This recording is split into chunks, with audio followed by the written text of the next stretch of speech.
God has given His people a tremendous task in this world, and all need wisdom carefully to search out the mystery of iniquity. In the very time in which we live, the Lord has called His people and has given them a message to bear. He has called them to expose the wickedness of the man of sin. Testimonies to Ministers 1:18, and in Great Controversy 6:06 we read, "The sins of Babylon will be laid open, the fearful results of enforcing the observances of the church by civil authority, the inroads of spiritualism, the stealthy but rapid progress of papal power, all will be unmasked, and by these thousands who have never heard words like these before will be stirred." In the ancient world, the ancient system of pagan idolatry gave place to the monstrous cathedrals that exist in Europe today. But still on these cathedrals we see remnants of the origin of this system. Spain reached a tremendous climax during the 15th and 16th century in her colonies around the world. And we see in Spain the great power of the Catholic Church. It was in Spain that the Inquisition was set up with a tremendous power. 68 million people were destroyed there alone. The early Christians had spent many years suffering at the hands of persecution, and as the church became corrupt, they separated. We find in the history of the Waldenses by Wiley and the Waldenses by Claudiana, a book written in Rome, that the early Christians who wanted to stay pure and stay faithful to the apostolic faith removed themselves into the mountains and the remote areas of Europe, and there they raised their families. But even there the armies of Rome found them. The church was now the destroyer, and some of the most horrible scenes in the history of the world took place at that time. These people tried to have religious freedom. They worshipped in groves and trees and in caves of the earth, but even there the long arm of Rome found them. Their valleys were fairly silent just before the time of Martin Luther. But when they heard of the great Reformation that was taking place in Germany and in Switzerland, they sent representatives and they joined the Reformation, and a tremendous movement took place against the power of Rome. And so Satan moved. In Great Controversy 2:34 we read, "At this time the order of the Jesuits was created, the most cruel, unscrupulous, and powerful of all the champions of popery, cut off from earthly ties and human interests, dead to the claims of natural affections, reason and conscious holy silence. They knew no rule, no tie, but that of their order, and no duty but to extend its power. There was no crime too great for them to commit, no deception too base for them to practice, no disguise too difficult for them to assume. Vowed to perpetual poverty and humility, it was their studied aim to secure wealth and power to be developed to the overthrow of Protestantism and the reestablishment of the papal supremacy. When appearing as members of their order, they wore a garb of sanctity, but under the blameless exterior, the most criminal and deadly purposes were often concealed. It was a fundamental principle of the order that the end justifies the means. By this code, lying, theft, perjury, assassination were not only pardonable but commendable when they served the interests of the church." In The Power of the Jesuits by Philip Miller and this book, The Jesuit, Their Spiritual Doctrine and Practice, we get a history of the Jesuit order. We find that Inigo, the father of the order, was born in the Valley of Loyola in northern Spain. Here he was born to a wealthy family. There today is a tremendous monastery to the Jesuits and a magnificent chapel illustrating how much they honored this man and the wealth of that order. The castle next to it is where Ignatius was born. Ignatius, as a young man, was a violent, brutish sort. The police records of the day said violent, vindictive, and dangerous. He was a proud young man and involved himself in many of the sins and evils of the day. He wanted to be a great commander, but unfortunately in a battle with the French in Pamplona, he shattered his leg. And now his plans for the future as a great warrior were ended. There, while he was recuperating, he read books about the saints and about Jesus. These were fanciful books about the saints, about the miracles and the things they could do. He envisioned Christ as a great commander, and now he, as a saint, would capture the world for Jesus Christ. He had had a nervous breakdown, and this concept illustrated the condition that his mind was in. Now, as a cripple, he made his way all the way across Spain to the mountains of Montserrat. There was an ancient sanctuary there, and in that sanctuary was housed a very sacred image to the Catholic Church. This image was called the Black Virgin of Montserrat. In this church, Ignatius spent 3 days making confession and spent an entire night standing before this virgin statue as a knight in a vigil. He committed himself to the baby Jesus and to Mary. And from there he determined to go to Jerusalem. And there in Jerusalem he determined that he would conquer the Muslim world for Jesus Christ. All the powers of Rome couldn't do it, and now he would do it. On his way, he found he couldn't go because Barcelona had the plague. And so he had to stay in this little town called Manresa for 10 months. There in that town, as we arrived there, we found a monstrous institution of the Jesuits built over the place where Ignatius stayed there. It was a cave. 10 months in the cave, he tortured his body and his mind until, in exhaustion, he began to have dreams and visions. He claimed that the secret doctrine of the Catholic Church was taught to him in this place. In his eye, he saw lights flashing. And he believed that Mary came in the form of a light in Jesus. And he believed that he saw Satan in a spiral of light eyes before him. He believed that he had chased Satan around like a dog with a stick and many other fanciful concepts, but he claimed that these teachings he received there were the foundation of his entire movement. And it's here he began the spiritual exercises of Ignatius.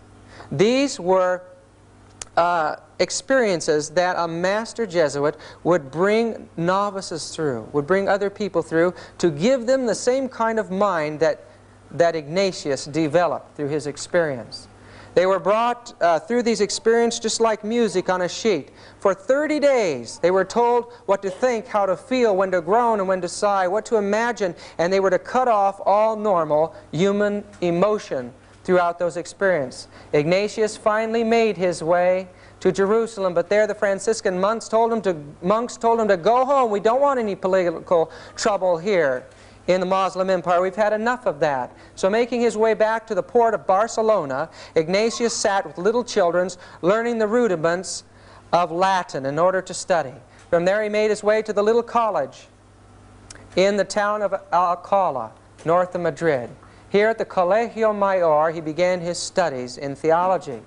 While he was there, he gathered a little group of men and women around him and began to bring them through his mental exercises. They would faint and fall aside. They would scream and pass out. Friends, this is demonic activity that this man was involved in, even in his early history.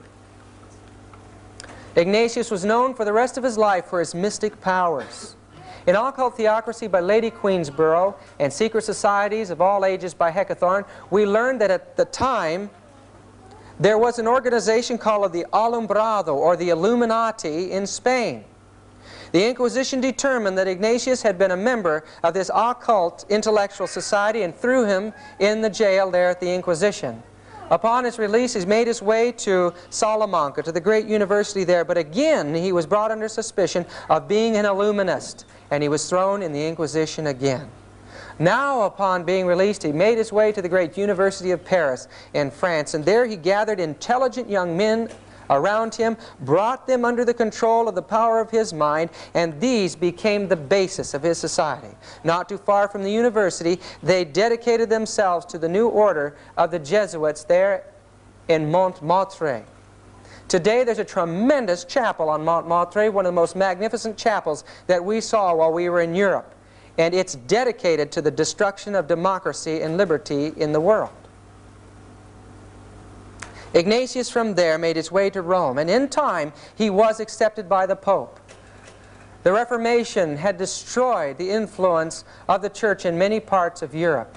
In the book, The Ignatian Fireworks, or Fiery Jesuits, published in 1667, it's right here in the vaults at PUC if you want to read it, we read the aged gentleman Paul III, who then sat in the infallible chair, foreseeing the need the papacy had of incendiaries to vex the enemies to its grandeur, easily grants the petition of Ignatius and his decemvirs, prostrate at his holiness's feet, where after sweet kisses in token of their obedience, they receive an institution of their predominant sect. From that time, Rome was the center of this new satanic system, the Jesuit order. This is the Chiesa del Gesù in Rome, and entering into it we get some idea of the wealth and the power of the Society of Jesus. There a death mask of Loyola was made into a picture. We get a view of what he looked like. But the altars and the artwork are the ancient Baroque style, and it's a magnificent structure showing that the wealth of the nations at one time flowed into this order. There's an allegorical statue of the church destroying Huss and Luther. Another great painting of Ignatius ascending to heaven as a saint after his death.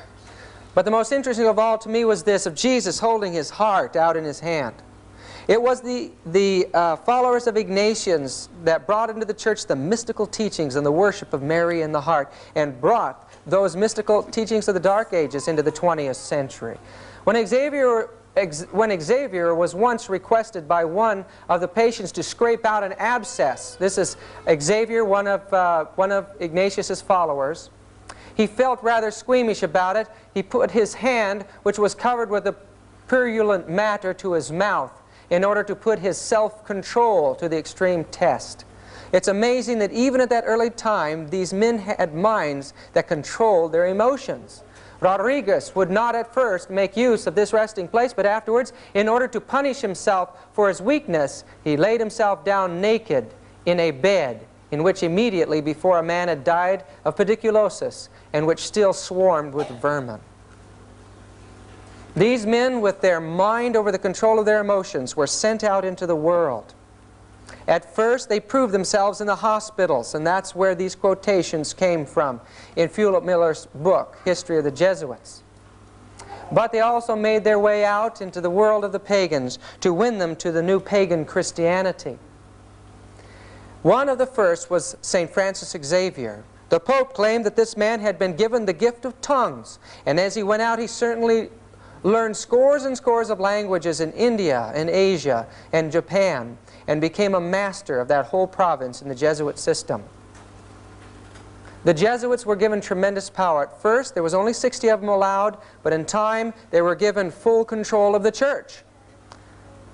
Yea, they were given power to excommunicate all who would hinder or do not aid the society, to confer orders, preach, and minister sacraments, to change their general, to absolve heretics as well as imprison the excommunicate, to exercise episcopal functions, to confirm, exercise, dispense, etc., to disguise themselves, to carry movable altars, give plenary indulgence, to live exempt, free from secular power, taxes, as well as jurisdiction, authority, sentence, and command of any other ordinary delegate, judge, magistrate, from any search. Folks, it illustrates that the church and society gave the Jesuit absolute control in this world, total free from all law. In the Council of Trent, 2 of them were set aside, Alcazar and Ribera, to form a counterfeit theology to the prophecy of the Protestants about the Antichrist. At that time, these theologians formed the idea of futurism, that the Antichrist should come sometime in the future. This in time developed through John Darby and Edward Irving in Scotland into the rapture concept. And this book on the rapture was written by 2 Catholic priests.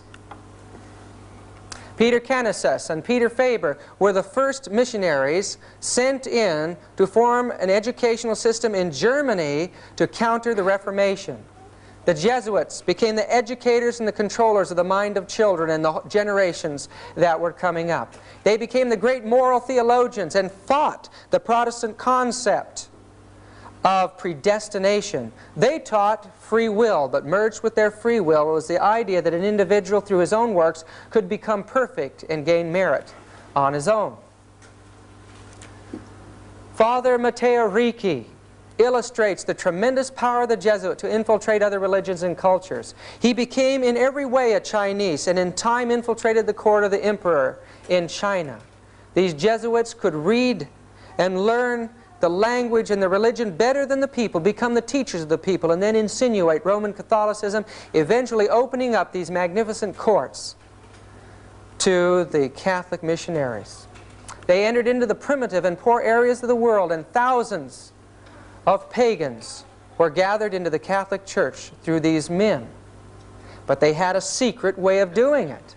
In the book Fiery Jesuits we read, they allowed their proselyte Christians to commit idolatry by a subtle evasion, that of enjoining them to hide under their cloaks an image of Jesus Christ, to which they teach them by mental reservation to direct those public adorations which they rendered to the idol.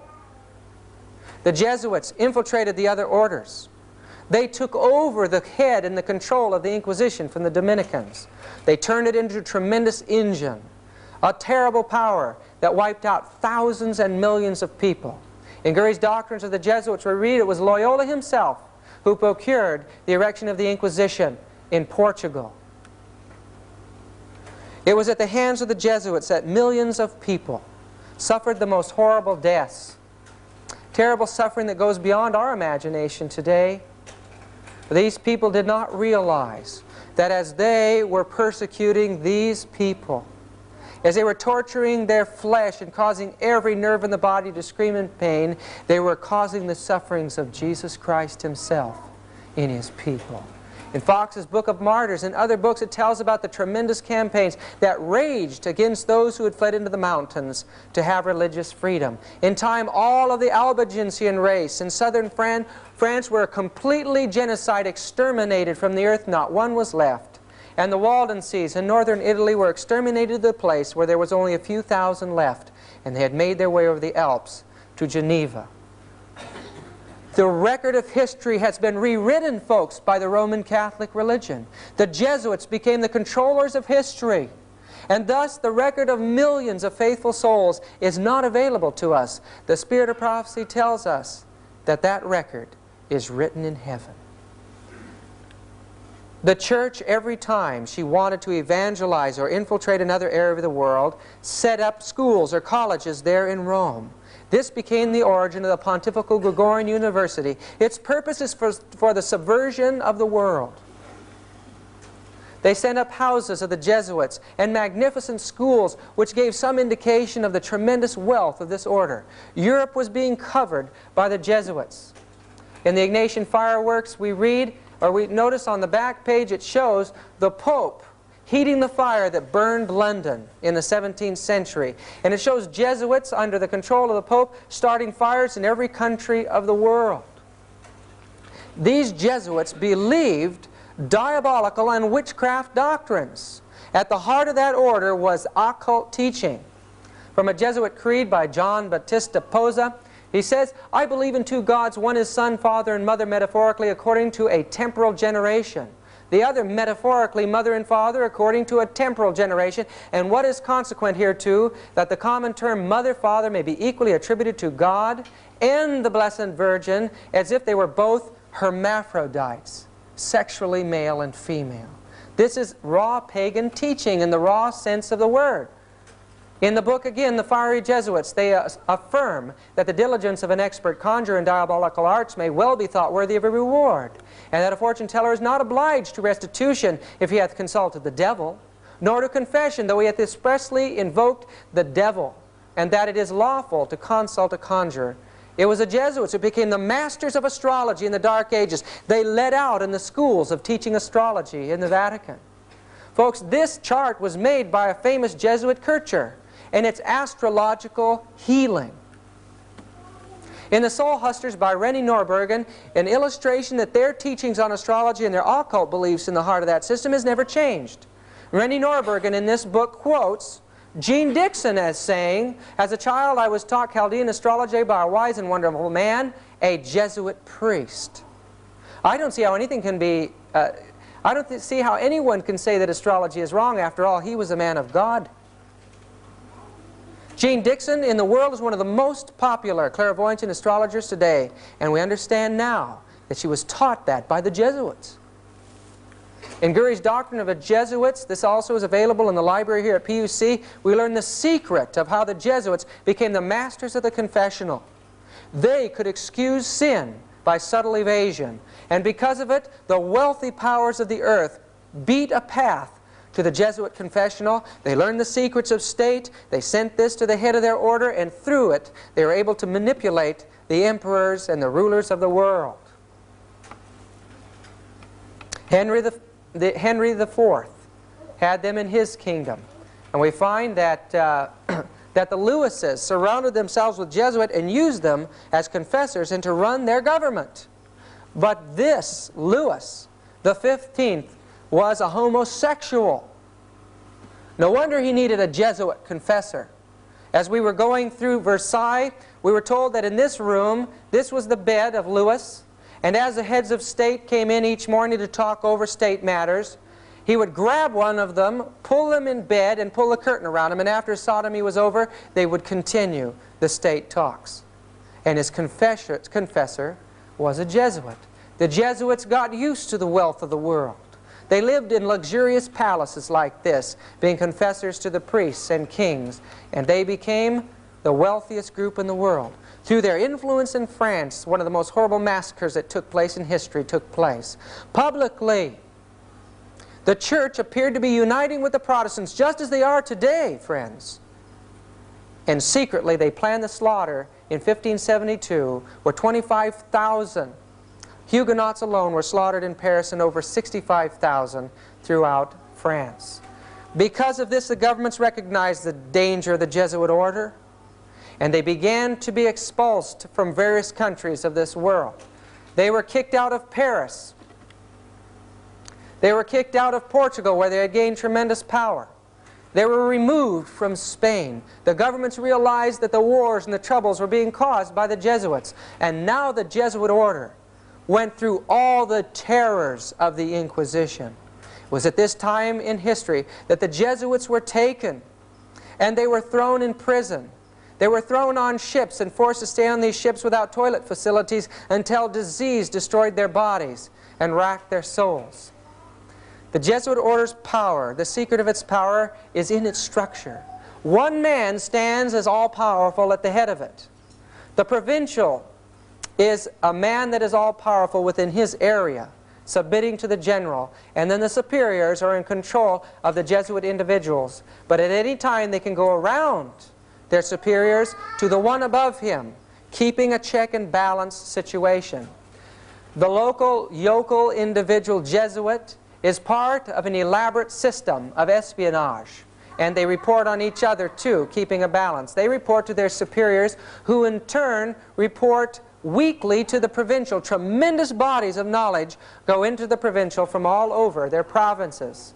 The provincials give a summary report monthly to the general, but superiors can go around their provincial, and thus a check and balance is kept all the way to the top. Even the general himself is subject to a council of 6 elected by the general congregation. 4 are elected from 4 different countries. One as an advisor and a military commander, and the other is the general's confessor. One or the other of the latter two must be with him at all times. Occult Theocracy by Lady Queensborough, page 309 and 310. This man has held more power in this world than any other human being alive. Gurry's Doctrine of the Jesuits, we read, the general has usually stood towards the Pope, much as a powerful grand feudatory lord of the Middle Ages did towards a weak titular Lord Paramount, or perhaps as a captain of a splendid host of free champions, as he did towards a potentate with whom he chose to take temporary and precarious service. And the shrewd Roman populace have long shown their recognition of this fact by styling these two great personages the White Pope and the Black Pope. In truth, the society has never from the very first obeyed the Pope whenever its will and his happen to run counter to each other. In the book The Fiery Jesuits, we read about the power again. Jesuit power arrived to such an height that when the Italian di Acquaviva came to be Father General, he gave his hand to be kissed as the Pope is toe. In their constitution, the Father General is called Dei Legatus, or Christi Vicarius, one of which, having the title, regarded not the Pope's message, though sent to him by 2 cardinals, enjoining everyone in the society to acknowledge Christ present in their general. The Jesuits tell us our Father General, as all know, governs Rome itself and the Popedom. We make war at our pleasure between one prince and another, between a prince and his subjects, usurp dominion over cities and countries, fearing no discovery of our actions, since our commerce is chiefly with great men. We know every public secret, and can in a singular way dispatch heretics and enemies of the Roman court. The view of Ignatius is so great that in the book Fiery Jesuits we read that in the University of Krakow in 1627, Ignatius is portrayed as holding the world in his hands and fire streaming forth from his heart with his motto, "I came to send fire into the world." And look at this blasphemy from a sermon by F. Doza, J.S., quoted in the Fiery Jesuits, "In these last days God has spoken to us by His Son, Ignatius, whom He hath appointed heir of all things, by whom also He made the worlds." What do these people believe about Ignatius anyway? The grand rule of the order is that an inferior readily to declare his assent and consent to a superior in active obedience when he says the snow is black or the crow is white. To yield perfect, absolute, and unlimited obedience to him they call Christ's vicar. By the abdication of their own will and judgment, they are the staff in the old man's hands. We should always be ready to accept this principle. I will believe that the white that I see is black if the hierarchical church defines it. The Spiritual Exercises of Ignatius here, page 141. This is the order of induction in the Jesuit system. First those studying to enter the order, the novices. Then the scholastics, the great teachers, the temporal ruling over the houses and the schools, and the coadjutors finally, the agents that carry out the responsibility of aiding in the world projects. Then, and only then, this mass of Jesuits can be initiated into the actual order of the Jesuits, the profess of the 3 vows and the profess of the 4 vows. Finally, after a lifetime of total commitment to this monstrous system, they could be initiated, very few have ever made it, into the mysteries of the Jesuit order. What are those mysteries? I think we're going to find out tonight, folks. The ceremony of induction of the Jesuit is in the Library of Congress, and the card is 6643354. It's an unbelievable admission to the world of what goes on in the initiation of a Jesuit into the profess. The Jesuit oath, "My son, you have been taught to act the dissembler among the Roman Catholics, to be a Roman Catholic, and to be a spy even among your own brethren, to believe no man, to trust no man, among the Reformers to be a Reformer, among the Huguenots to be a Huguenot, among the Calvinists to be a Calvinist, among the Protestants generally, be a Protestant, and obtaining their confidence to seek to speak from their pulpits, and to denounce with all vehemence in your nature our holy religion and the Pope, and even to descend so low as to become a Jew among the Jews, that you might be enabled to gather together all information for the benefit of your order as a faithful soldier of the Pope. You have been taught to insidiously plant the seeds of jealousy and hatred between states that were at peace, and incite them to deeds of blood, involving them in war with each other, and to create revolutions and civil wars in communities, provinces, and countries that were independent and prosperous, cultivating the arts and the sciences, enjoying the blessing of peace. To take sides with the combatants, and to act secretly in concert with your brother Jesuit, who might be engaged on the other side, but openly opposed to that with which you might be connected, only that the church might be the gainer in the end, and the conditions fixed in the treaties for peace, and that the end justifies the means. You have been taught your duties as a spy to gather all statistics, facts, and information in your power from every source, to ingratiate yourself into the confidence of the family circle of the Protestants and heretics of every class and character, as well as that of the merchant, the banker, the lawyer, among the schools and universities, in parliaments and legislatures, and in the judiciaries and councils of state, and to be all things to all men for the Pope's sake, whose servants we are unto death. You have received all your instructions heretofore as a novice, a neophyte, and have served as a coadjutor, confessor, and priest, but you have not yet been invested with all that is necessary to command in the army of Loyola in the service of the Pope. You must serve the proper time as the instrument and executioner, as directed by your superiors, for none can command here who has not consecrated his labor with the blood of the heretic. For without the shedding of blood no man can be saved. Therefore, to fit yourself for your work and make your own salvation sure, you will, in addition to your former oath of obedience to your order and allegiance to the Pope, repeat after me.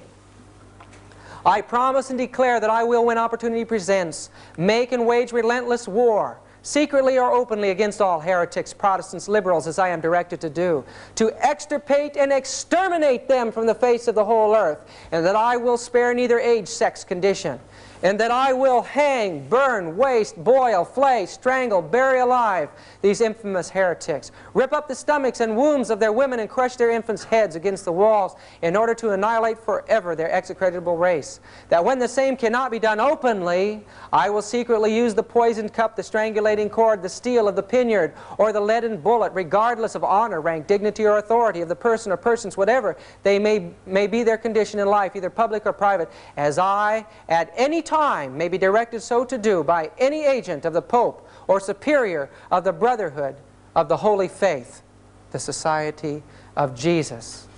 Could they carry out these kinds of monstrous oaths? They can, because of the secret of the exercises. In Boehmer's book on the Jesuits we read, we imbue into him spiritual forces which he would find very difficult to eliminate later. These forces can come up again to the surface, sometimes after years of not even mentioning them, and become so imperative that the will finds itself unable to oppose any obstacle and has to follow the irresistible impulse. Folks, you know what this is? It's possession.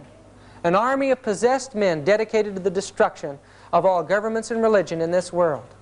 We are told in the fiery Jesuits that at that time, 1667, secular persons of both sexes joined to the company by a resignation of themselves absolutely to the conduct of the professed fathers.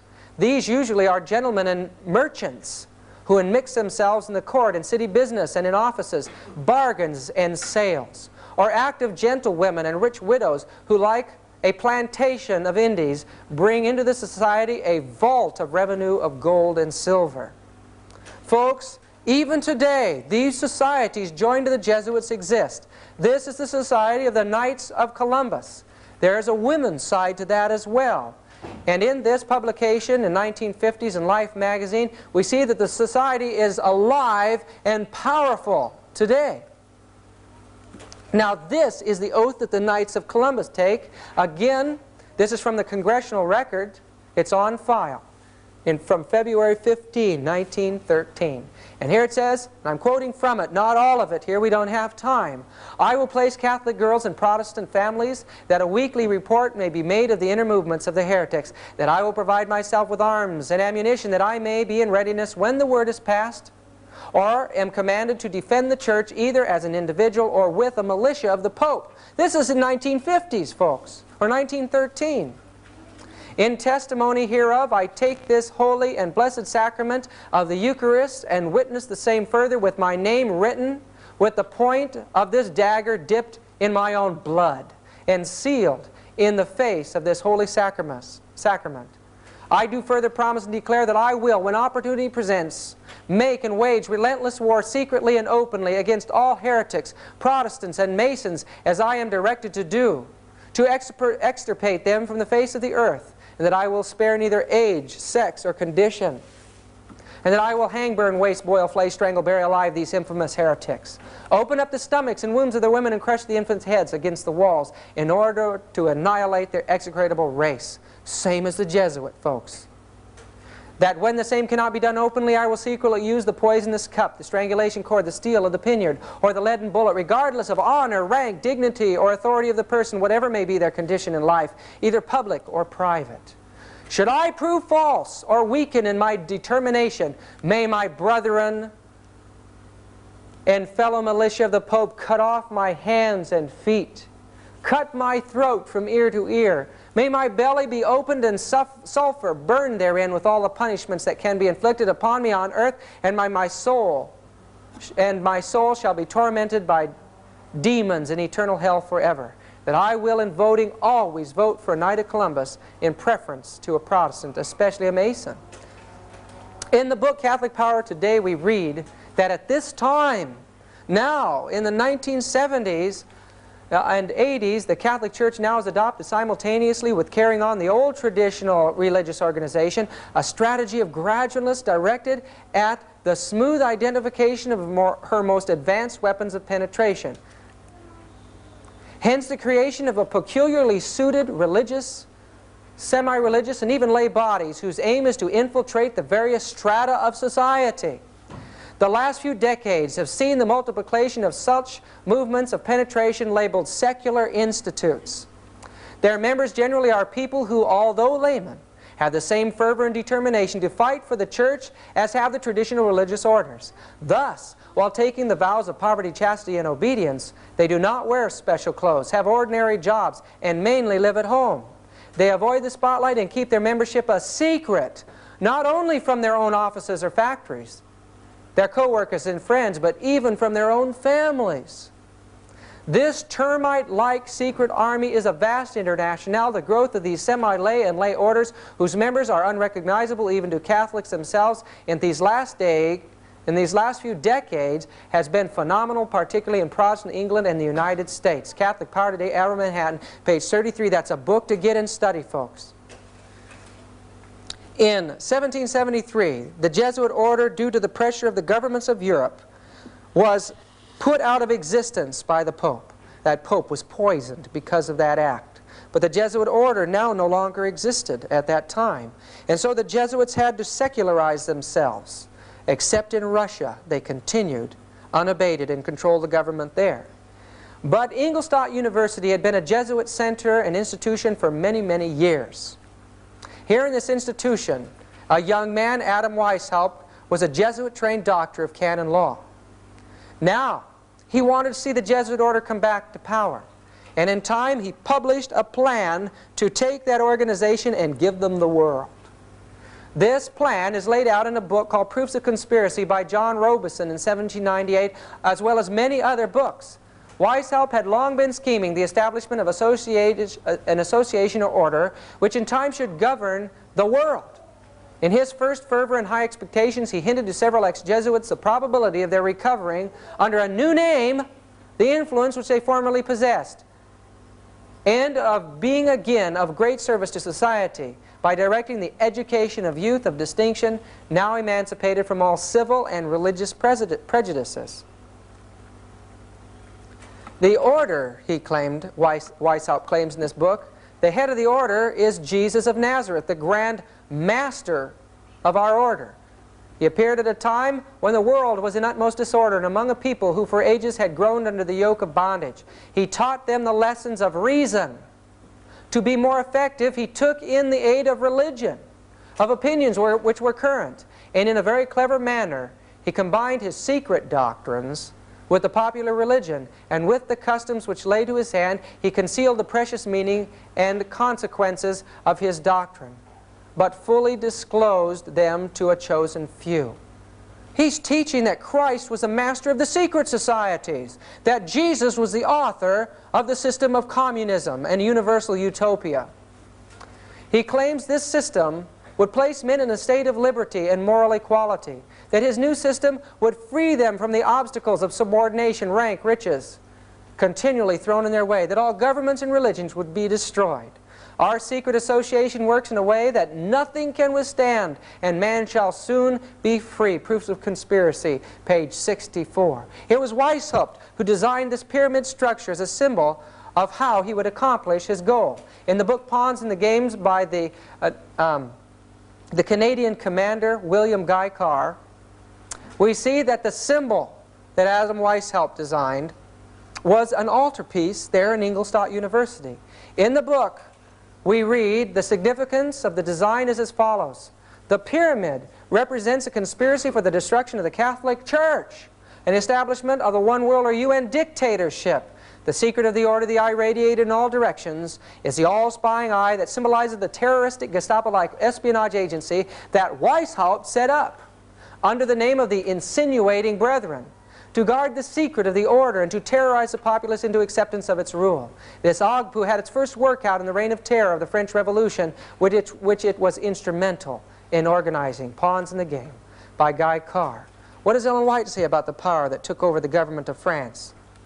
She says in Great Controversy, page 273, the beast that ascended out of the bottomless pit shall make war against them and shall overcome them and kill them. She says the atheistical power that ruled in France during the French Revolution and the reign of terror did wage such a war against God and His holy word as the world had never witnessed. They were the Jacobins, and Weishaupt was called the father of Jacobinism.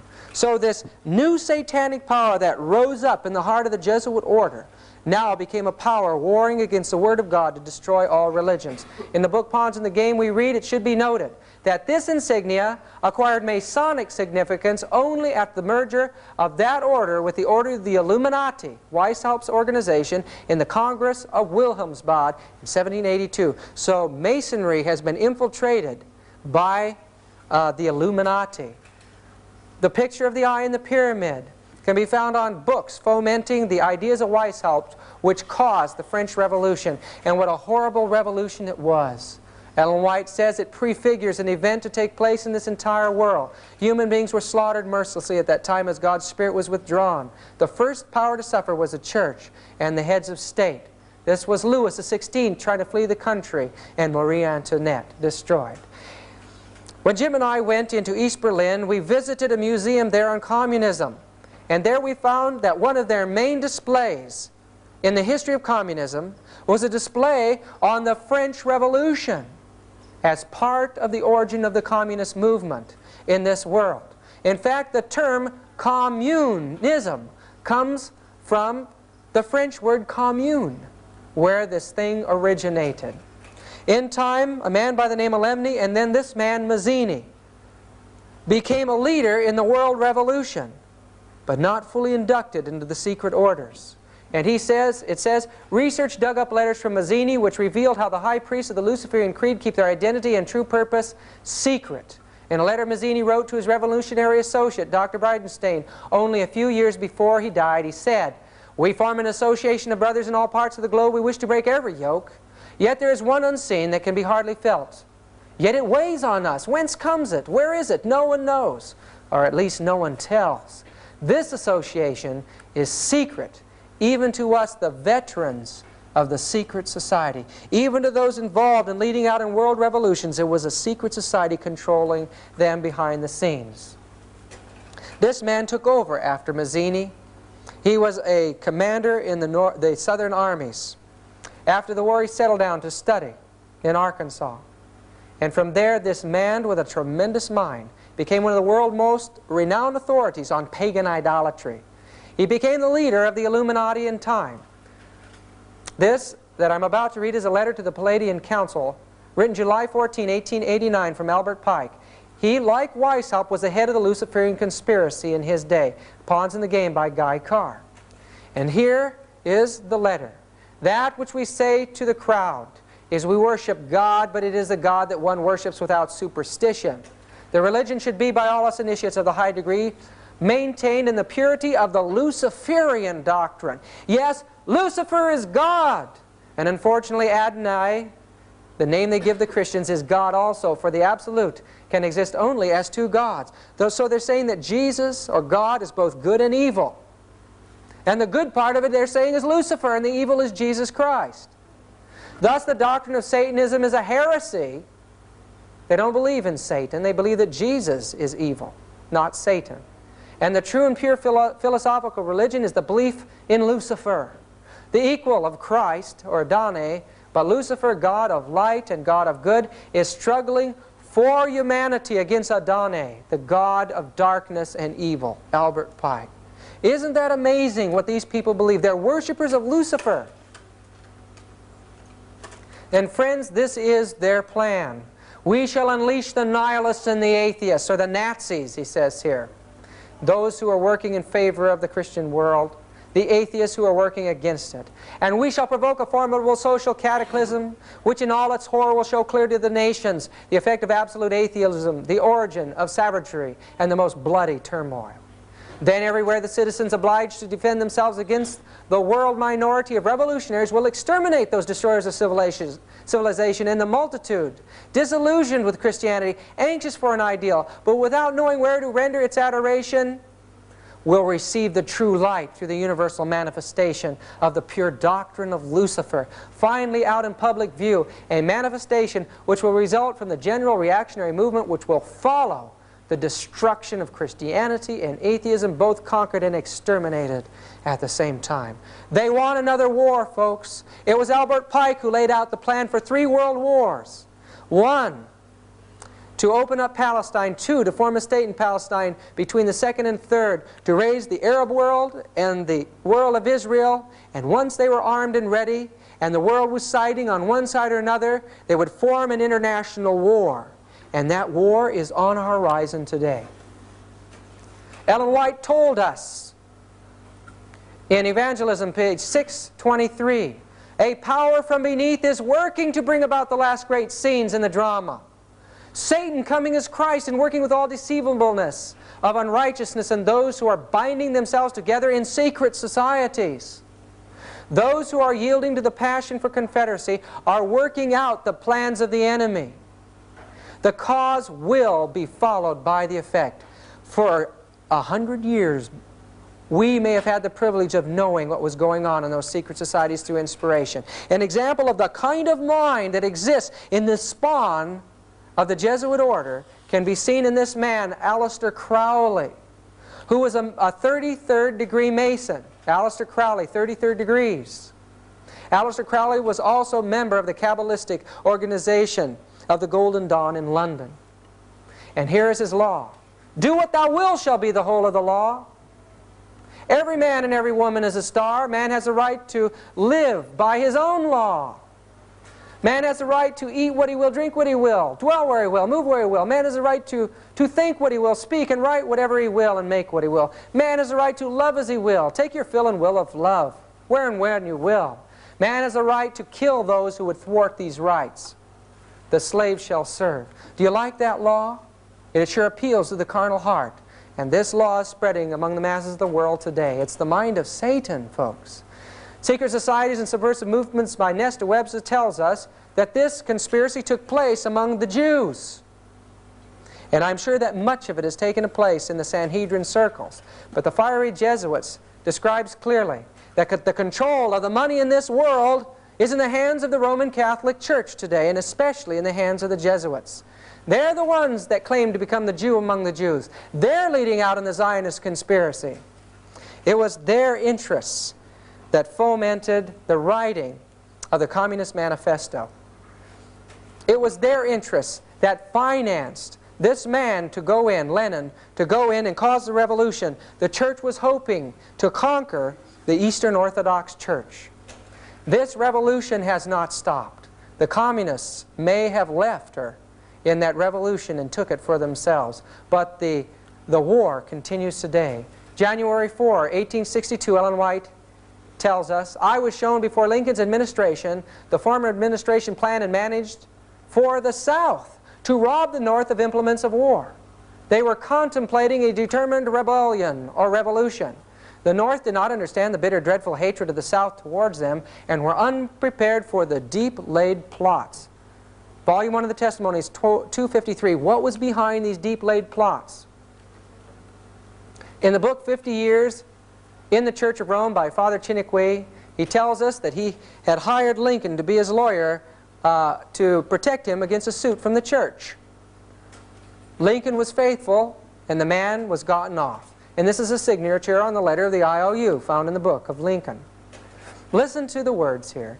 Dear Mr. Lincoln, I answered, allow me to tell you that the joy I should naturally feel for such a victory is destroyed in my mind by the fear of what it may cost you.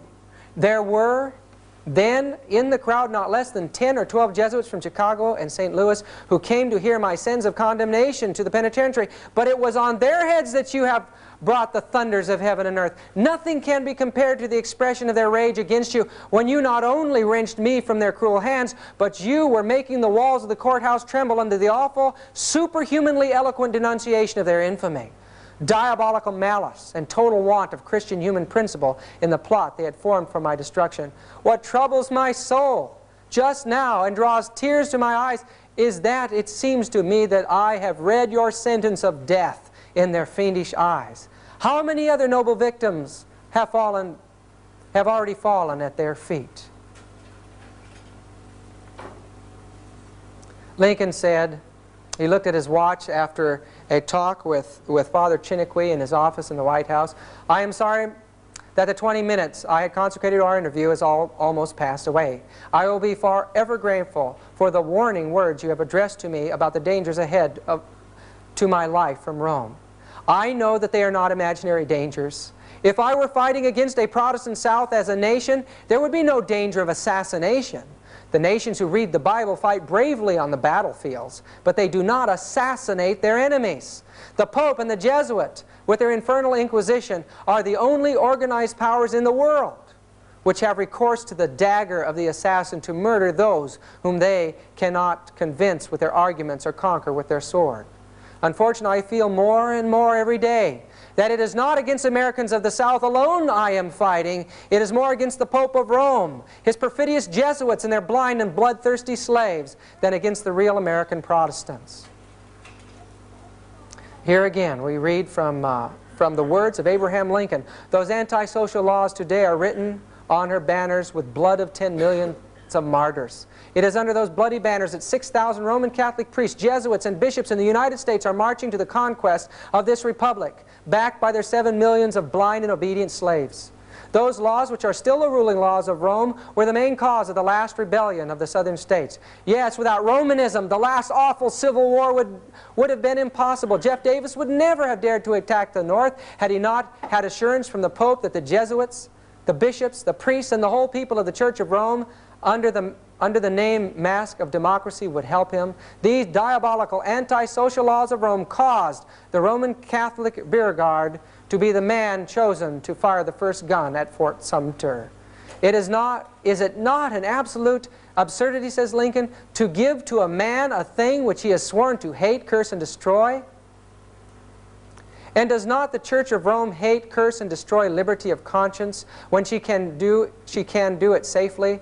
I am for liberty of conscience in the noblest, broadest, highest sense, but I cannot give liberty of conscience to the Pope and to his followers, the papists, so long as they tell me through their councils, theologian, and canon laws that their conscience orders them to burn my wife, strangle my children, and cut my throat when they find their opportunity. This does not seem to be understood by the people today. But sooner or later, the light of common sense will make it clear to everyone that no liberty of conscience can be granted to men who are sworn to obey the Pope, who pretends to have the right to put to death those who differ from him in religion.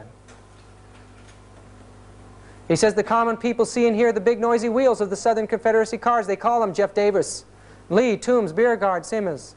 And they honestly think that they are the motive power, the first cause of our troubles. But this is a mistake, says Lincoln. The true motive power is secreted behind the thick walls of the Vatican, the colleges, schools of the Jesuits, the convents, nuns, and the confessional boxes of Rome. There is a fact which is too much ignored by the American people, and with which I am acquainted only since I became a president. It is that the leading families of the South have received their educated in great part, if not in whole, from the Jesuits and the nuns. Now, after the assassination of Lincoln, this brother Chiniquy is talking in the book.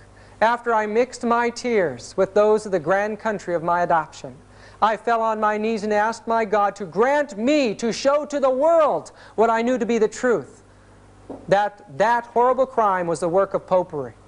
And after 20 years of constant and most difficult researches, I came fearlessly today before the American people to say and prove that the President Abraham Lincoln was assassinated by the priests and Jesuits of Rome.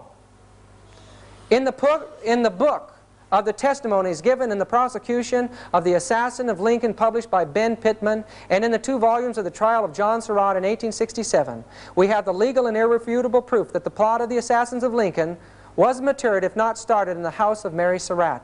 But who were living in the house at that time? The legal answer is the most devout Catholics in the city. The sworn testimonies show more than that. They show that it was the common rendezvous of the priests of Washington. These people were Roman Catholics. It was a Jesuit conspiracy that destroyed Abraham Lincoln.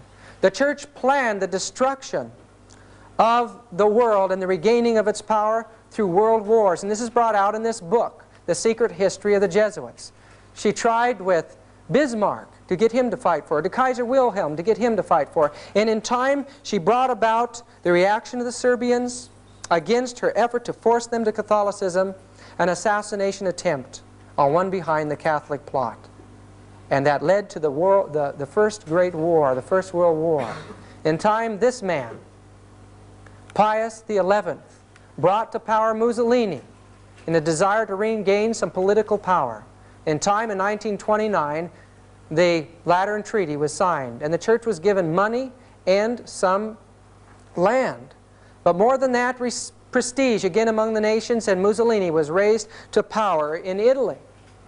In this book, The Destruction of Freemasonry Through a Revelation of Her Secrets, by General Erich Ludendorff, he brings irrefutable evidence, the evidence of court records before us in that book, that in Germany, in the secret societies, the Andrean Mason lodges there, they were planning on using the German people as a takeoff point for a war. What was the purpose behind that war? We discover it clearly. This is the Nuncio Pacelli from the Vatican to Bavaria.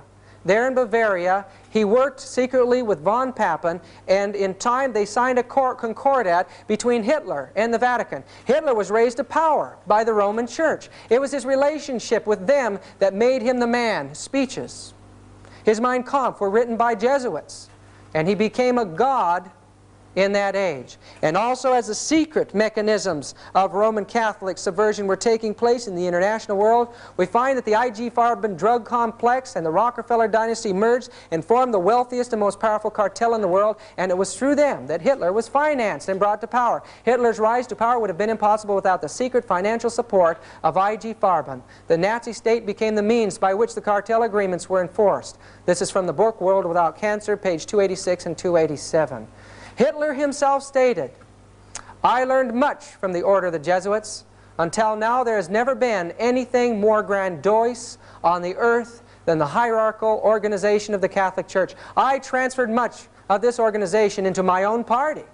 Isn't that an amazing thing to say? This man Himmler was the head of the SS. But friends, his uncle Himmler was a Jesuit from oath and induction from the Bavaria of University, from the Bavarian court. The SS troops were a Jesuit-controlled society, and they became the police of the Nazi state.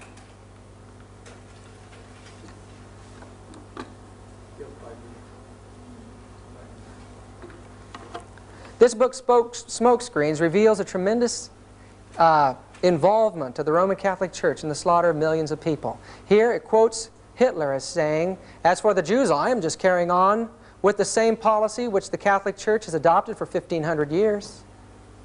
Franz von Papen is quoted as saying again in that book Smokescreens, page 20, by Jack Chick, "The Third Reich is the first world power which not only acknowledges but also puts into practice the high principles of the papacy."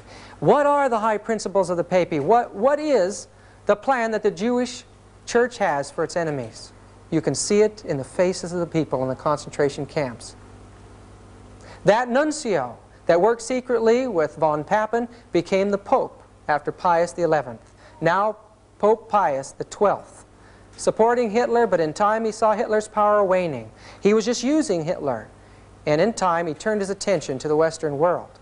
But what was happening in another country in Europe? Ante Pavelek, the head of the Ustachi state of Croatia, surrounded with Croatian Catholic clergy, in April 1942, he was to Yugoslavia what Hitler was to Germany. There in that state, priests became soldiers, and they worked at the most horrible suffering and slaughter and persecution that the world has ever seen from the time of the Dark Ages. People were tortured to death with spoons and knives and forks, forced to eat their relatives. Eyes were torn out of the sockets and wreathed and handed out among the priests. This is 1942, folks.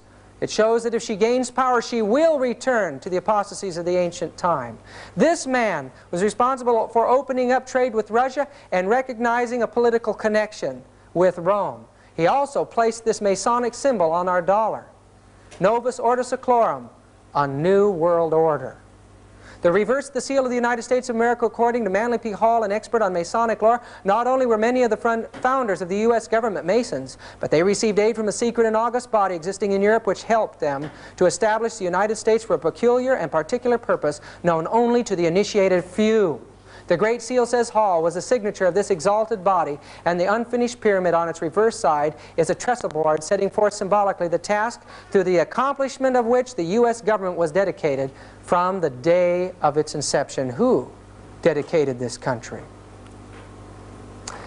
Many books have been published now that make it clear what took place during the years after the Second World War. First, the church joined itself to the United States through Cardinal Spellman. Then, Russia, realizing the responsibility that the church had in the Russian Revolution, realized that the entire balance of world power could be swayed by being involved in Vatican politics. So a Catholic Pope now in 1958 comes to the throne in the Vatican. And what does he do? He establishes the Great Vatican Council for bringing the governments and the churches of the world into a great communist society. They invited priests and reverends and religious leaders from all over to join in their talks. What was happening here was an effort to unite the world and paralyze her enemy. In Catholic Power Today by Avram Manhattan we read, "The Catholic Church's offer for reunion to all Christian churches not in communion with her is a magnificent ecclesiastical Trojan horse, a means to penetrate their citadels and accomplish their capture and final capitulation." Catholic Power Today, page 22. And this is how she plans to do it. She will support any military or economic force or movement that would maintain things while she is in power. If she can't accomplish it that way, she'll mobilize her religious and diplomatic power to counteract against her opponent in the event she fails to crush it another way. But finally, her last bid is forming an alliance with it, characterizing her joining it. In special circumstances, even leading it, as she's doing today in the great movement for peace and disarmament in the world and the ecumenical movement. This is one of her last assaults. She led out in the charismatic movement secretly, and in time, as it passed the borders of the Catholic Church, and Protestants saw that now the Catholic Church was speaking in tongues. These are Catholic priests. Catholics and Protestants together in great revival meetings will be speaking in tongues together. Some of these folks will be speaking in rosaries, while the others beside them are speaking in tongues. It seems to adapt itself to every religious climate today. Spiritualism has joined Christianity. It was this Pope, the next Pope to take office, Paul VI, that took over the world in a great movement of ecumenism. He finished up the work of the Vatican II. Here he is uniting himself with the Greek Orthodox Church. And we find that today, because of the great ecumenical movement that was begun and is sponsored by the Roman Catholic Church, the Protestants are paralyzed. They no longer speak out against Rome. This man here is Walter Martin, Dr. Walter Martin. Supposedly he's a great man in the evangelical circles. He accuses the Seventh-day Adventist Church of being a cult because they claim Ellen White is a pope, or they take Ellen White, he says, as a pope. And yet he will not call the Catholic Church a cult. He says she's a Christian church today. What is happening to the Protestant world? It was the Catholic Church that opened up her doors and invited the communist heads of state in. Here's President Tito from Yugoslavia in meeting with the Pope at the Vatican. Pope Paul VI became the communist Pope, the Pope of the proletariat, mingling among the workers in the various areas of the world. They even devised an entirely new image of Jesus for the populaces now in the Marxist Catholic system. Jesus was depicted as a white-collar worker, and posters were put in the factories of the third world countries. In other places, Jesus was depicted as having overalls or with tools in his hands. Christ was now that God that many years before Adam Weishaupt had pointed out that he was. In 1973, this magazine came out on the Jesuits. Here it made it appear that the Jesuit order was in search of a new identity, that they didn't know what they wanted to do, that they were in a state of flux. It shows the Jesuit priests as common, everyday, dressed people. But still, it showed that Jesuits are involved in the various activities of missionary endeavors all over the world. Some, like Nixon aide McLaughlin, are in politics. Movie actor O'Malley, and here a Congressman Drennan at the Capitol. This is a Jesuit priest named Dan Lyons, and a book by John D. McCullum. Here it pointed out that Dan Lyons was an expert on Asiatic affairs and counseled Richard Nixon. It was his counsel to bomb Cambodia that Richard Nixon followed. Here he is with Commander Abrams, working in Vietnam. How far have these men gone? What secret mechanisms are even being worked out still today in politics, in religion, and all over the world? They make us feel like they're looking for a new identity. But friends, they know exactly what they're doing in the great world revolution that's taking place today. This man, the head of the FBI, made it very clear that the communists are deliberately maneuvering among the Negroes to create a situation for outbreak of racial violence, to such an extent that it can be turned into a civil war on a racial basis. In such a civil war, should they succeed in fomenting it, the communists hope to so undermine the American government and our social structure that they can take over power. In the racial civil war that they envisage, they are sure the Negroes will be in the front ranks, the shock troops of the communist revolution. This is quoted from a congressional record, August 7, 1963.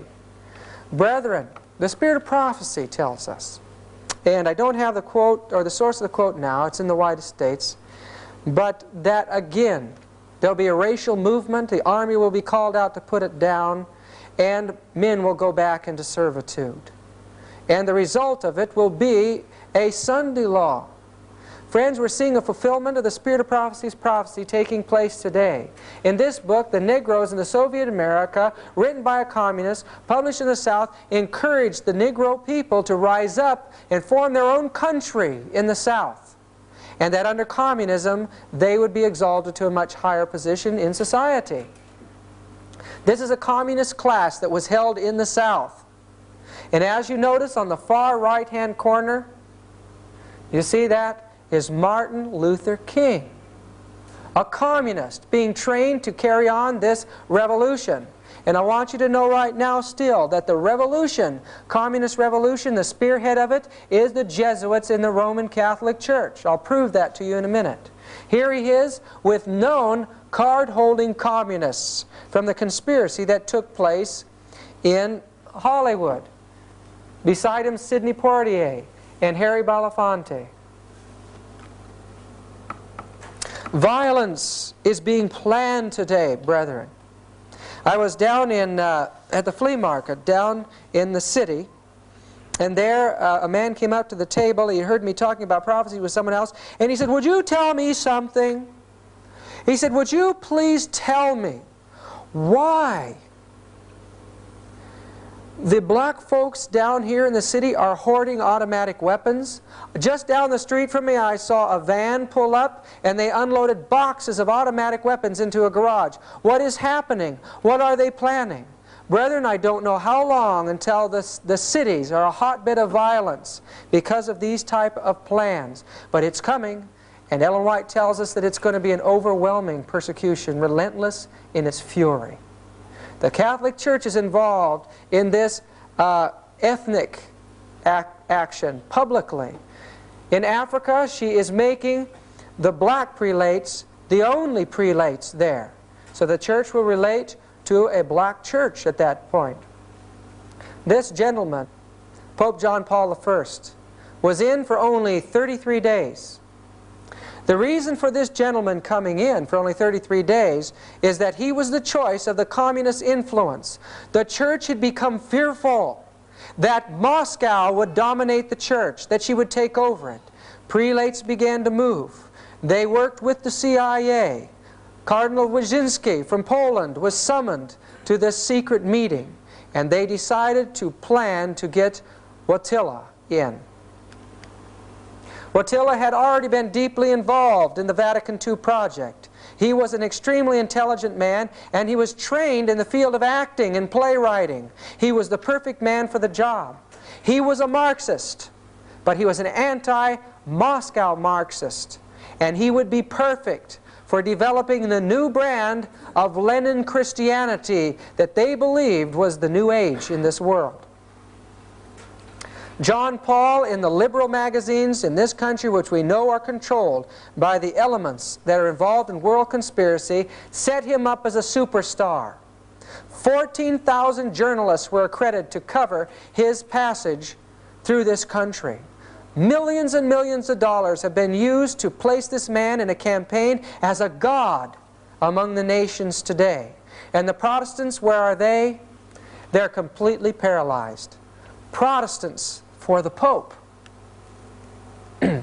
We see that a Protestant Baptist president invited the Pope to do the Mass on the White House lawns. He was invited before the United Nations. Here he is with Kurt Waldheim, the secretary at that time. And there before the United Nations, he revealed his Marxist beliefs. The Plain Truth magazine put out in that year says that during the 62-minute discourse at the General Assembly, the Pope shed, as it were, his clerical garb and displayed his humanistic side. He interposed his carefully chosen words with patently Marxist egalitarian themes. Murray Kempton of the New York Post said, "The Pope aligned himself in spirit with the demands of the developing nations for the restructuring of the world economic order." That's a tremendous statement. And look what's going on in black Africa. When the Pope visited Africa, they even changed the color of Christ. There, when the Pope got back from the meetings there in Africa, he said that Catholicism in Africa is Africa. The church is taking over the third world communist countries today. Prelates are now all of an ethnic nature, and in time there is a hope and a plan that a man of an ethnic nature will become the Pope, and thus the third world, the largest part of our world as far as the masses of mankind, will identify with the Vatican. Today, this Pope has brought this man Gontian into a promotional position second in line to the papal seat. We read here that during the papal visit to Benin 2 years ago, it was Gontian who received the most rousing cheers from one welcoming crowd. John Paul's increasing trust in his African aid was acknowledged last week when Gontian, in a major reshuffle of the papal staff, was promoted to one of these most important posts in the Vatican. As he went to Central America, here he lent his speeches to the communist revolution that were taking place there. The peril of such interpretation is portentous. It puts the kingdom of God in the near future just beyond the fast-approaching Catholic Marxist revolution. The spirit of these biblical Marxist, Leninist-oriented quotations has already impregnated the whole fabric of the Latin American church. From Tierra del Fuego to the borders of the U.S., scattered all along the continent, there are undetermined battalions of missionary priests, nuns, lay workers, preaching and practicing a combination of the tenets of liberation theology and the neo-Marxian Catholicism of Pope John Paul II. Brethren, there's a revolution moving towards our borders today. Their commanders, as a rule, were and are the Jesuits, or Jesuit-inspired priests or lay workers, something which Pope John Paul II discovered to his astonishment when the U.S. intelligence apparatus denounced them as the main instigators of the guerrilla opposition. Guerrillas opposition mostly against Latin American administration, financed and militarily supported by the U.S. Individual Jesuits at times acknowledged their involvement in the revolution. Father Luis Pellicer, for instance, when he testified in San Salvador, December 12, 1981, before an audience of diplomats and newsmen, admitted that he had served an active guerrilla group for almost 15 years. That's clear back to, at this point, when this was published, that would be clear back from 1965. They have been leading out in the communist revolution of Central America. He stated that he had joined the guerrillas in Guatemala, and from there he had helped to prepare the ground for the guerrillas in El Salvador. Every Jesuit in Central America, he commented, is actively serving God, not God, but Marxism and revolution. That is from the book, The Vatican-Washington-Moscow Alliance by Avro Manhattan. Get it, brethren, and read that book and be aware of the rise of Catholicism today in politics. As we visited the ancient center of the Waldensian religion in Torre Pellice, we were disappointed. There for 3 days, these former Christians, now still calling themselves Waldenses, and the Catholics, were carrying on a communist rally for 3 days called Il Unita, singing Marxist hymns, and you can see the sickle and the hammer there as their symbol. Christians have become communists in this world, and it's the biggest movement taking place. In the countries that Jim and I pass through in our traveling, we're constantly faced with this type of thing. Clear out on the island of Patmos, they were having a communist Christian rally there, the Greek Orthodox Church. Brethren, we are not aware of what's taking place. We have been blind for too long. This Pope has captured the hearts of the world. The world is now wandering after the beast. If there is any time, the healing of the wound is taking place now. And friends, the power, once it is gained again, will result in mass persecution. President Reagan recognizes the power of the Roman papacy and that 25% of the American populace is Roman Catholic in votes. Avro Manhattan's book, Catholic Power Today, page 129, tells us the Catholic Church is the largest church in the United States of America. Ecclesiastically, she is the best organized. Financially, she is on a par with any of the giant trusts or corporations of America. Indeed, should the occasion arise, she could stand up to all of them collectively. Politically, she is looming ever larger at the White House. She is a power in the Senate, a force at the Pentagon, an invisible agent at the FBI, and the most subtly intangible prime mover of the wheel within the wheel of the United States of America, the Central Intelligence Agency. This again, Avro Manhattan's book, page 129. There is a reason why Ronald Reagan is behind something that the American people were shocked about. A U.S. and Vatican forming a link. Here we find that it wasn't the last official Vatican ambassador was in 1867. And remember that during this time there was a revolution taking place in Italy. The Pope was moved out of his political position and there was confusion brought in. But America had not fully forgotten the responsibility of the Roman Catholic Church in the war between the states. For all this time, for 117 years, we have held off our connection with that power. And now U.S. Vatican resumes full diplomatic ties. What does it say? The step announced here at the Vatican was described by officials of the Reagan administration as an attempt to improve communications at a time when Pope John Paul has become increasingly involved in international affairs. What's happening in our affairs here in the United States? The Protestants have been consistently moving into the arena of politics. There is a revival of religion in legislature today. Many of the old concepts that were revived before, men have forgotten that they were religious.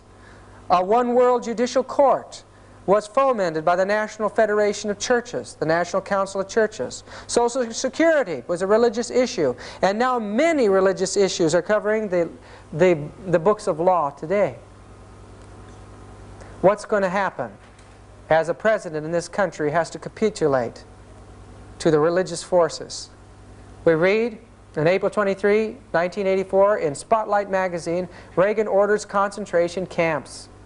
Mass detention facilities, otherwise known as concentration camps, are being set up at a number of major U.S. military installations on the secret orders of President Ronald Reagan. The Spotlight has learned that on April 5, the White House issued a highly classified national security decision. The first roundup and publicly announced one will be of illegal aliens and refugees. A military source told Spotlight, but under the secret provisions of Rex 84 there will be also broad arrests of security suspects who can be held in these centers under this emergency order whether they're U.S. citizens or not. And this is the thing that alarms me. It says, according to these sources, the primary goal of the vast police operation condemned by Rex 84 is to detain and deport illegal immigrants. But these sources say Rex 84 has another, even more closely guarded and carefully orchestrated objective: to apply the so-called capture and custody measures against political opponents, resistors, or even outspoken critics whom the administration considers dangerous. We know that recently President Reagan met with the Pope in Alaska, and there he assured the Pope that we would become involved in world projects with the Roman Catholic Church. What if our country, our legislature, becomes so increasingly involved with religion and politics that it recognizes the message of God through the Adventist people as a challenge to that power? We'll be put in concentration camps. Ellen White tells us in Great Controversy, page 564 and 571, let the restraints now imposed by secular governments be removed, and Rome be reinstated in her former power, and there would speedily be a revival of her former tyranny and persecution. The Protestant churches are in great darkness, or they would discern the signs of the times. The Protestant church is far-reaching in her plans and modes of operation. She is employing every device to extend her influence and increase her power in preparation for a fierce and determined conflict to regain control of the world, to reestablish persecution, and to undo all that Protestantism has done. She has clothed herself in Christ-like garments, but she is unchanged. Every principle of the papacy that existed in past ages exists today. The doctrines devised in the darkest ages are still held by her. Her spirit is no less cruel and despotic now than when she crushed out human liberty and slew the saints of the Most High. It is a part of her policy to assume the character which will best accomplish her purpose. But beneath the invariable appearance of the chameleon, she conceals the invariable venom of the serpent. Folks, it doesn't make any difference what face she presents before the world. It could be claiming to forgive her assassin. It could be claiming to feed the poor. It could be anything, but God has shown us under inspiration that the plan is to paralyze mankind into not seeing her as dangerous when she plans their destruction. The churches in this world, the spirit of prophecy tells us, still house beneath them dungeons, places where in the past torture was carried out, and implements of torture. And we understand again by the spirit of prophecy that those tortures will be resumed again whenever she has her opportunity. Brethren, we face a serious decision. We face a having to give up our life in this world to do God's will. Every major destroying movement from the turn of the century and even before the great wars were an effort by this demonic power to regain possession of the entire world. And brethren, the piece of cake today is much bigger than it has ever been before. If she could ride upon the nations and control them, she would never again fall. And she believes that she'll do that. In Revelation we read that she says, I sit a queen. And she doesn't believe that she'll ever see that sorrow again. How will she accomplish it in this age? I'd like to read to you from Education by Ellen G. White, page 227 and 228. Spiritualism asserts that men are unfallen demigods, that each mind will judge itself, that true knowledge places men above all law, that all sins committed are innocent, for whatever is right, and God doth not condemn. Brethren, this is the teachings of the occult world. These were the teachings that Adam Weiss helped, and his co-conspirator Jesuits and others that were brought into the Luciferian conspiracy taught, that brought about the destruction of France and the revolution spreading to the world. At the same time, anarchy is seeking to sweep away all law, not only divine but human. The centralizing of wealth and power. Is that happening today? The vast combinations for the enriching of the few at the expense of the many. The combinations of the poorer classes for the defense of their interests and claims. Brother, everything from terrorism to the man walking down the street with a poster is that movement today. The spirit of unrest, of riot, and bloodshed. The worldwide disseminations of the same teachings that led to the French Revolution. All are tending to involve the whole world in a struggle similar to that which confronts France. Brethren, there is a movement today. The base of it is spiritualism. People are crying human rights again, and the movements of Christianity are right involved in those cries. In Revelation 17, verse 8, we read about this movement. The beast that thou sawest was, and is not, and shall ascend out of the bottomless pit, and go into perdition. This is the same source of the beast of Revelation chapter 11, which the Spirit of Prophecy tells us was the atheistical, spiritualistic power that controlled the government of France. Today it's rising on the scenes. And 10 horns which thou sawest upon the beast, these shall what? Hate the whore, and shall make her desolate and naked, and shall eat her flesh, and burn her with fire. The very power that she wants to ride upon, the very power that she feels is going to set her up above the nations, is the very power secretly that is working for her complete destruction. And brethren, her destruction is not just the destruction of the Catholic Church, but she is the mother, and the harlots are the Protestant world. And all of Christianity is going to be involved in a tremendous war and a slaughter at the hands of the new spiritualistic movement that is taking place today. Ancient spiritualism had to work in secret and was a novelty to many people for many years. But recently it has become the fastest growing movement in the world. Since 1976 and 77, the teachings of witchcraft have become the predominant religion in the world today. In this book by Marilyn Ferguson, The Aquarian Conspiracy, we are taught that in this day and age, the greatest minds, the most powerful people in the world, and people on the grass level are organizing. They're working together, though maybe unseen, in legislative halls and in schools, in Christian churches. They are working together to bring about a great occult revival and a taking over of the world in this new age. And folks, they have control of the wealth. They have control of the scientific secrets. There is nothing that they cannot accomplish when their word says go, except that God is holding back the winds.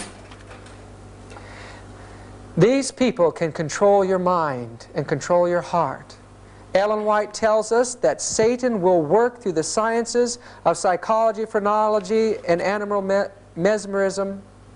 He will use hypnotism on the masses at the end of time. Where is our protection against this great final effort? Brethren, it's only that we are possessed entirely by the Spirit of Jesus Christ. We could not expect to escape the delusion that's coming and the overpowering delusion of Satan as long as one part of our being is still on Satan's ground.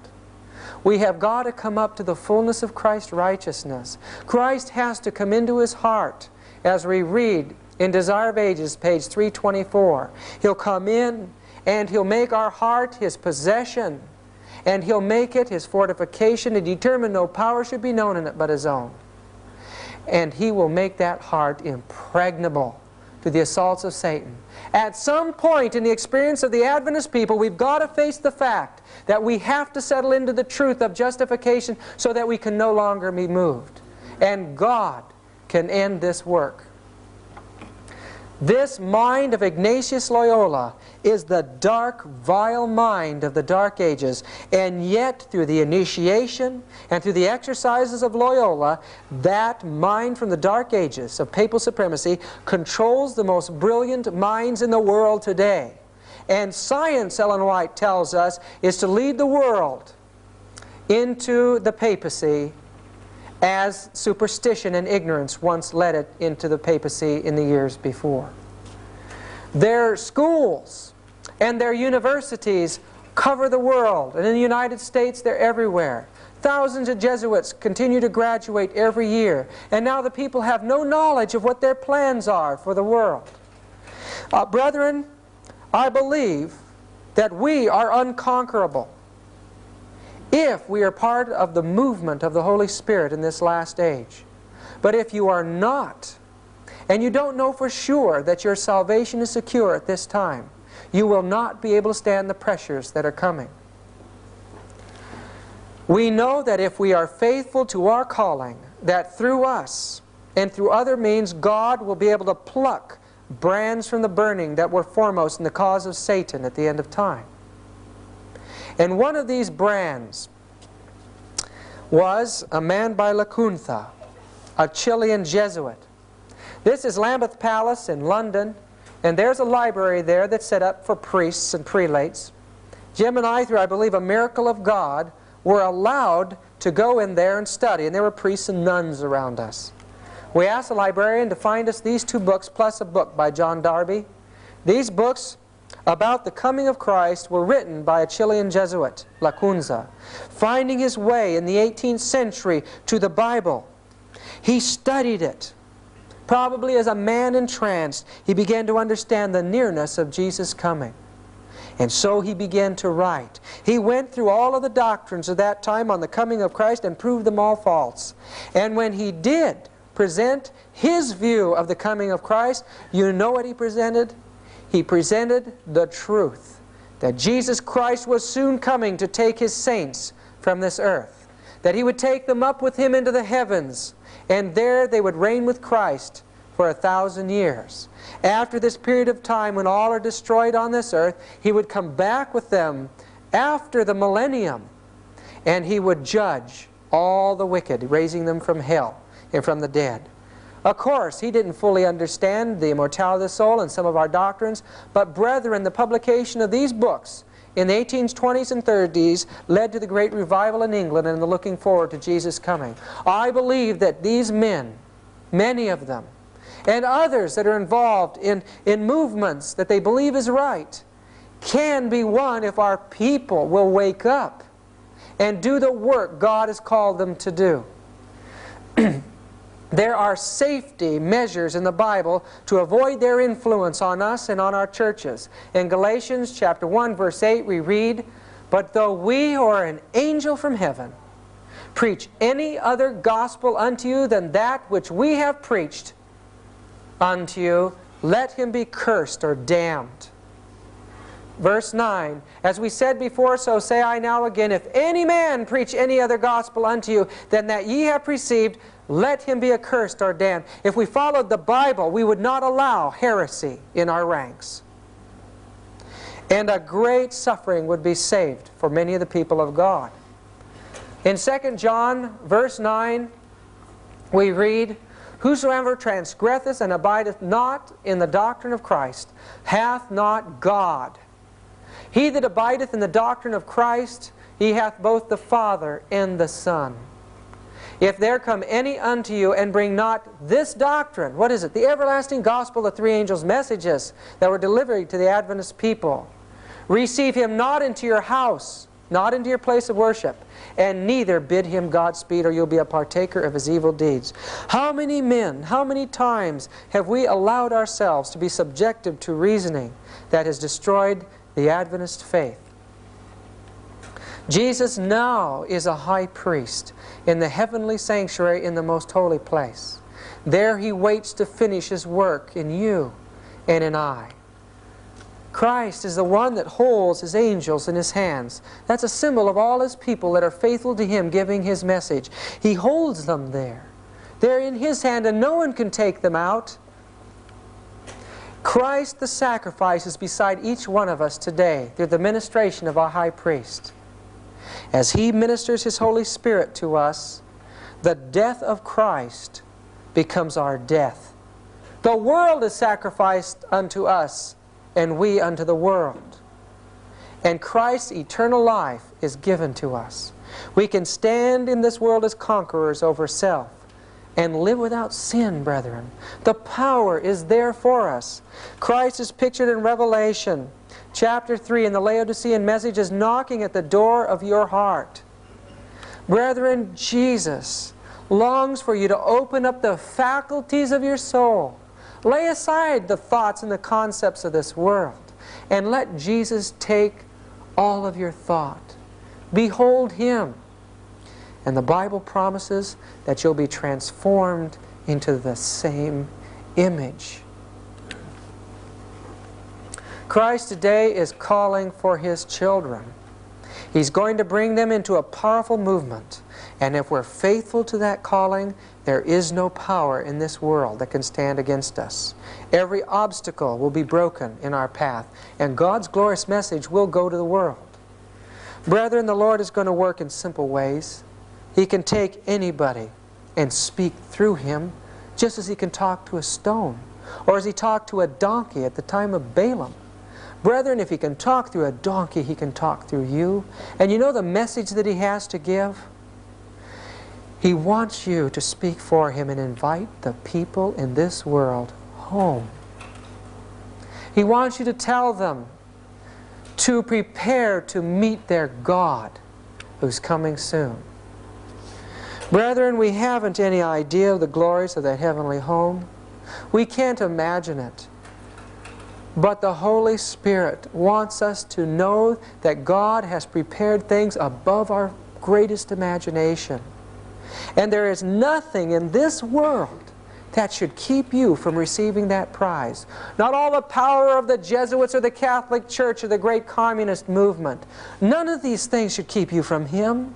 Not the worldliness, not the money, not family, not structure, not church, not anything. Just Jesus. And He can bring you in. And He can seal you for eternity.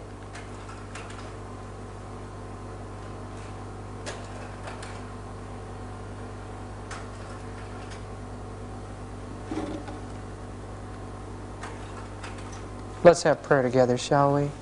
Our dear and gracious God, You have opened up to the minds of this people the wonderful, wonderful truths of the great controversy. Dear Lord, help us to be faithful to the knowledge that You have given to us. Give us the strength, O Lord, to stand for Thee, for the right though the heavens fall.